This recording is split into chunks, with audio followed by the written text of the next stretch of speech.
له یوې دقیقې سروې وروسته د اخلاص خیریه بنسټ له لوري له 100 مستحقو کورنیو سره نغدي مرسته وشوه.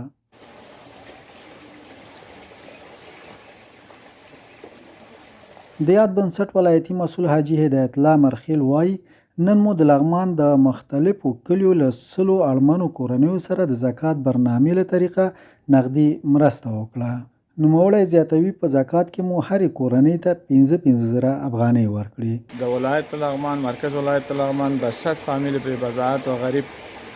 مبلغ 5,000 افغانی که قبلا توسط تیمای سیاره ما یا تیمای رضاکار ما یا سروی شده بودن پول نقد توزیع میکنیم و در ضمن ما در ولایت لغمان یک پروگرام دیگه داشتیم که در ماه مبارک رمضان بر 30 فامیل غریب به وضاحت و یک اندازه مواد خوراکه روزانه تهیه میکنیم بازیاب میدانیم و به 2 مدارس که نزدیک ما بود و با مدرسه هم روان میکنیم و در ضمن تصمیم داریم که بخیر بعد از عید یکی از مساجد و مرکز ولایت لغمان جای اودس جا را جوړ کړو. مرسته اخیستونکي د یادې مرستې په اخیستلو سره خوشحاله دي او د اخلاص خیریه بنسټ له مسؤلینو څخه مننه کوي چې په دې روژه کې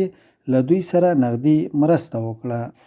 زنده باش، سلامت باشه، خدای تعالی شما رو داشته باشه، هزار مصیبت شما رو پروردگار نجات بده که در سخت شرایط در این وقت شما که تمام به 5 نفر کمک کرده و سرزمین روز ما تیر می سرزمین جایداد هم ما نداریم، چیز هم نداریم، پیروی بدر ما میخوره دیگه. خدا شما رو خیر بده، سلامت بده، بسیار تشکر. خیر ویسه په رمضان چې د خلکو سره بیچاره و بېوزلو خلکو سره تاسو کومک وکړو، تاسو نه یو جهان تشکر. د یادونې وړ ده چې له دې وړاندې د اخلاص خیریه بنسټ لخوا د لغمان اړمنو او بېوزله کورنیو سره د خوراکي او غیر خوراکي توکو مرستې شوي دي.